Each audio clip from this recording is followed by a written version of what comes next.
Hoy trajimos dos parábolas para mencionar que se encuentran en la Biblia.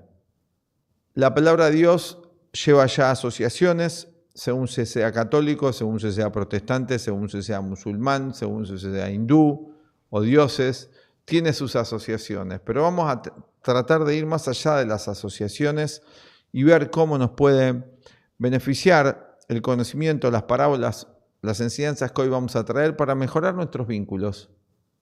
Porque los seres humanos somos seres de relación. Somos seres de relación, de múltiples tipos de relaciones. La esencia de la vida es relación.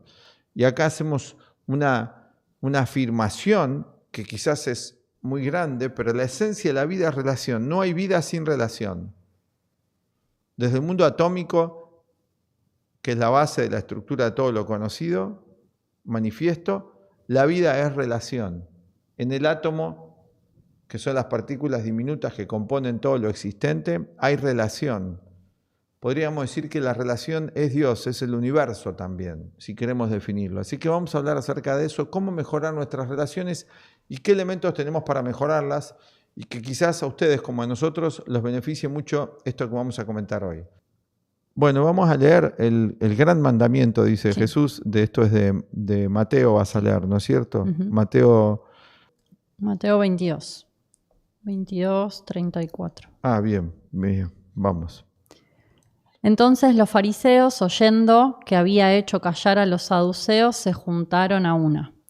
Y uno de ellos, intérprete de la ley, preguntó por tentarle, diciendo... Bueno, vamos a situar en contexto. Sí. Resulta que Cristo combatía a los falsos de la época.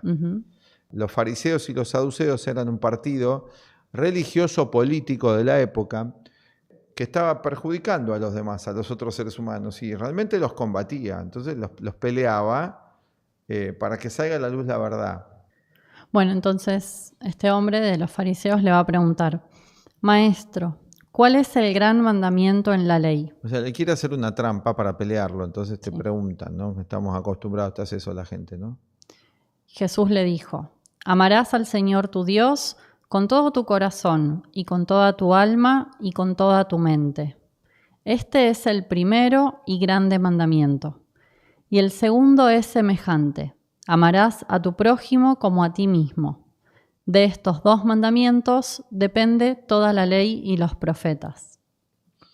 Hay una parte que se entiende. ¿Por qué le va a decir esto a este doctor de la ley? Un doctor de la ley en ese momento de la ley no se refería a la ley religiosa política, que era una sola ley. Se le llamaban doctores de la ley, ¿no?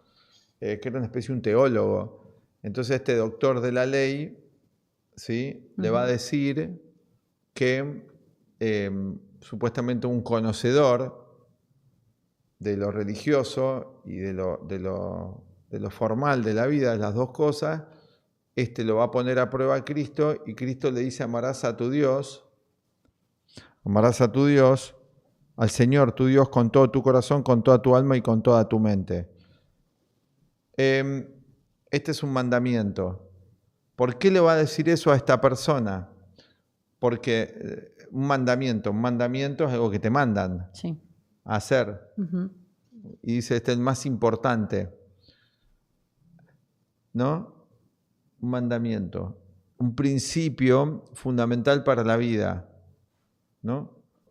Una especie de consejo, porque cuando Cristo o Jesús o en las enseñanzas espirituales te daban mandamientos, eran para que no sufras tanto. Ahora, imagínense que tomemos esto literal, con su corazón, o sea, con el órgano físico. Nadie es tan literal. ¿Se entiende que corazón se refiere a qué? Al sentimiento. Con su ser, con su corazón, acá dice con el sentimiento. O sea, fíjense que hay un conocimiento intuitivo que todos tenemos, eso se entendió. Entonces estaba diciéndole a estos hombres que no lo amaban con sentimiento, que lo tenían que amar con todo tu sentimiento, a Dios, con toda su alma. Acá ya hay un problema, porque acá faltan las enseñanzas psicológicas, y con toda su mente, intelecto, o sea, está hablando de el sentimiento, la mente era el intelecto, y después con toda el alma. con todo el ser. Ujú. Ahora, cuando decimos toda el alma, ¿qué es toda el alma? Este es el problema. Ujú. Si yo digo, come todo el plato de comida, ¿no? Sí, ¿Qué representa? todo lo que hay ahí. Lo observo y lo veo, ¿o no? Ujú. Hay arroz, hay Mm. esto, zucchini, etcétera. Come todo. Y si no como todo, alguien te dice, no, pero faltó el zucchini. ¿Y cómo es toda el alma? Quiere decir que tiene partes, Eso, que tiene partes. que hay algo completo y algo que son partes. Acá dice alguna de las partes, ¿o no? El corazón, el sentimiento, Habla la del mente, sentimiento, el habla del intelecto. pensamiento. Sí, Y después más partes, ¿no? en la otra parte, en la de Lucas, dice, agrega ahí también con todas tus fuerzas. También. Amar a Dios con todas tus fuerzas, algo más físico, más motriz podría ser. O de energía. Con energía, claro. Ujú. Bueno, ese es el primer mandamiento y después, Pero también está la idea de Dios. ¿qué es Dios? Sí, pero acá le dice, amarás al Señor tu Dios. Ujú. Sí. Aquello que esa persona, según su creencia, al Señor tu Dios. Aquella persona que con su creencia considerase que era algo que era superior a todo. La idea de Dios estaba asociada a algo bondadoso, algo bueno, no algo malo, algo que favorecía. Así que es un mandamiento que cualquiera lo puede aplicar. Aquello que considere lo mejor, entregar su totalidad a eso. Y después viene el otro mandamiento, el de amar al prójimo como a uno mismo. Amarás a tu prójimo como a ti mismo. Que en el Evangelio de Lucas, ahí seguido, como que aparece relatado este mismo episodio, esta conversación con ese doctor de la ley. Y cuando este hombre le pregunta, bueno, lo podemos leer todo, ¿no? Sí. Le dice, he aquí un intérprete de la ley, se levantó y dijo para probarle, Maestro, ¿haciendo qué cosa heredaré la vida eterna? Él le dijo, ¿qué está escrito en la ley? ¿Cómo lees? Aquel respondiendo dijo, amarás al Señor tu Dios con todo tu corazón y con toda tu alma y con todas tus fuerzas y con toda tu mente y a tu prójimo como a ti mismo. Y le dijo, bien has respondido, haz esto y vivirás. Pero él, queriendo justificarse a sí mismo, dijo a Jesús, ¿y quién es mi prójimo? Respondiendo, Jesús dijo, un hombre descendía de Jerusalén a Jericó y cayó en manos de ladrones, los cuales le despojaron e hiriéronle, se fueron, dejándole medio muerto. Esta es la parábola del buen samaritano. Aconteció que descendió un sacerdote por aquel camino y viéndole pasó de largo. Asimismo un levita, llegando cerca de aquel lugar y viéndole pasó de largo. Pero un samaritano que iba de camino vino cerca de él y viéndole fue movido a misericordia y acercándose vendó sus heridas, echándoles aceite y vino y poniéndole en su cabalgadura lo llevó al mesón, a una taberna, ¿no? Un hotel. Un hospedaje. Lo llevó al mesón y cuidó de él. Otro día, al partir, sacó 2 denarios y los dio al mesonero y le dijo, cuídamele, y todo lo que gaste de más, yo te lo pagaré cuando regrese. ¿Quién pues de estos 3 te parece que fue el prójimo del que cayó en manos de ladrones? Él dijo, el que usó de misericordia con él. Entonces Jesús le dijo, ve y haz tú lo mismo. Bueno, acá está desarrollando quién es el prójimo, ¿no? De ese mandamiento. Porque la idea de lo que hoy queríamos plantear era cómo mejorar nuestras relaciones, Claro.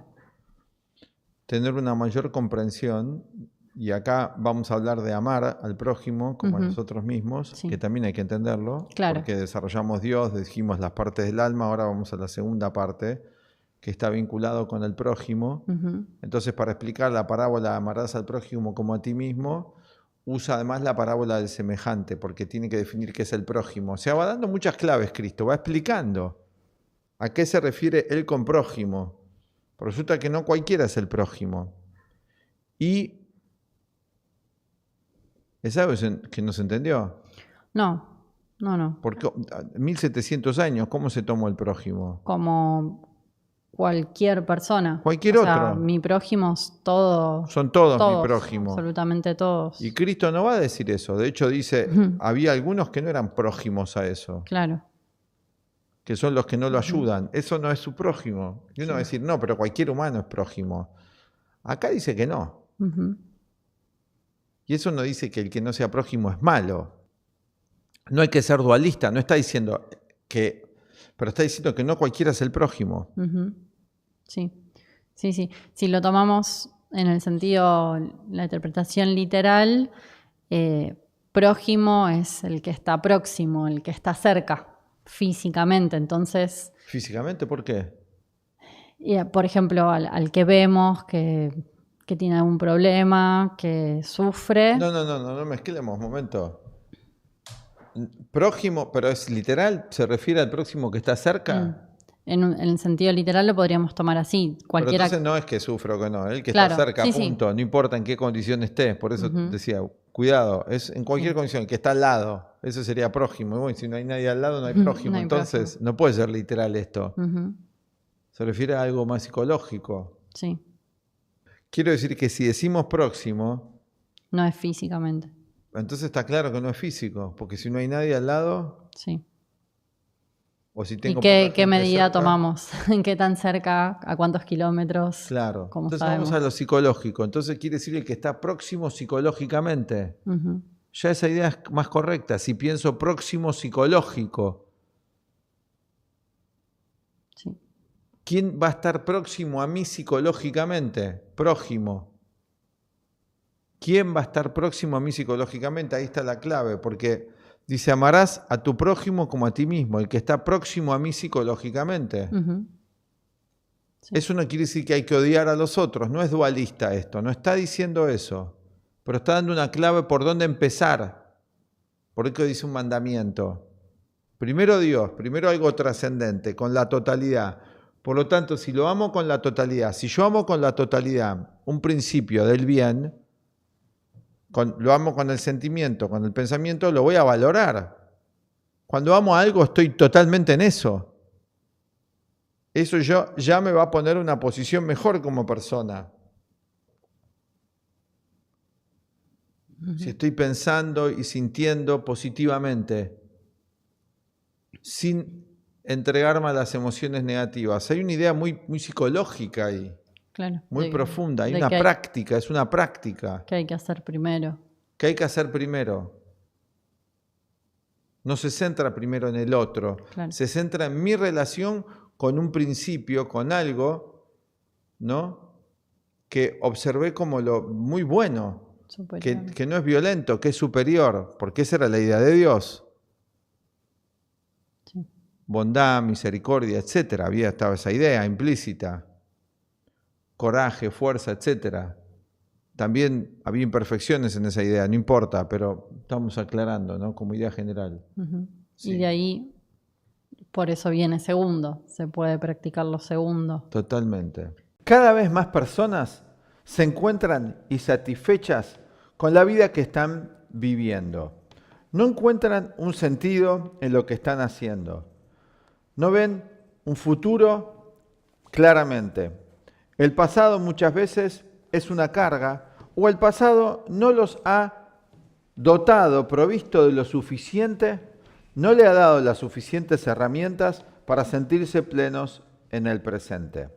¿Cómo lograr que nuestra mente esté plenamente en el aquí y en el ahora, sin ignorar nuestra historia, pudiendo comprenderla y pudiendo proyectarnos al futuro en equilibrio, en armonía y hacia una vida más feliz? Hace 60 años, nuestra escuela, en la Escuela Aztlán, nuestro director, el filósofo León Azulay, descubrió que la llave maestra a todos los problemas humanos es el conocimiento profundo de la mente. Esta no era una idea nueva. Ya ustedes quizás la han escuchado, hace más de 2500 años, Sócrates dijo, conócete a ti mismo y conocerás a los demás, al universo. Pero vino una nube de olvido en la humanidad y esto se dejó de lado. Sí, hemos conquistado el mundo en muchos sentidos. Probablemente, quizás en el futuro, pueda haber viajes a otros sistemas, o quizás no. Pero, ¿qué sucede con nosotros? ¿Qué sucede con nuestra mente? ¿Somos capaces de controlar los mecanismos de nuestra mente? Nuestras emociones, los pensamientos.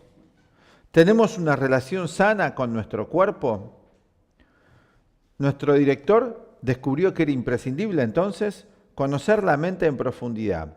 Empezó a estudiar a aquellos que se habían dedicado a ello, entre ellos Carl Gustav Jung, George Ivanovich Gurdjieff, creador del sistema del cuarto camino, y también estudió las filosofías de Oriente y Occidente. Elaboró a partir de ahí una síntesis, un método que ayudó hasta el día de hoy, ya hace 60 años, a miles de personas, hoy más de 500.000 de personas nos siguen, a descubrir un profundo sentido en su existencia y a conocer su mente y a controlar lo que podemos controlar de nuestra mente, porque hay cosas que están más allá de nosotros y de eso no nos podemos ni ocupar y no nos deberíamos tampoco preocupar. Vamos a enseñar en nuestros grupos, estamos trabajando ya con muchas personas en lograr un conocimiento cabal de nosotros. Cuando eso lo alcanzamos, empezamos a corregir aquellos que nos produce sufrimiento y dolor. Esto se ve reflejado de modo práctico en nuestras relaciones, en nuestra vida con el trabajo, con nuestra profesión, en cómo llevamos a cabo la profesión o el trabajo que estamos haciendo o el que podemos llegar a tener mejor que el actual. Todo eso logra este sistema de un modo muy eficaz. Los invitamos a estudiar en nuestros grupos de práctica y de estudio de las enseñanzas milenarias de la humanidad que hoy cobran nueva vida a partir del método Aztlán. Los esperamos, aquí abajo encuentran toda la información para poder anotarse y participar de esta masa crítica de la humanidad que está encontrando el sentido interior a todo lo que sucede. Porque el sentido no lo podemos encontrar en las cosas, sino en el centro de nuestra conciencia. Y para eso necesitamos aprender a estar en el aquí y en el ahora, con una visión hacia atrás y hacia adelante más clara. Los esperamos.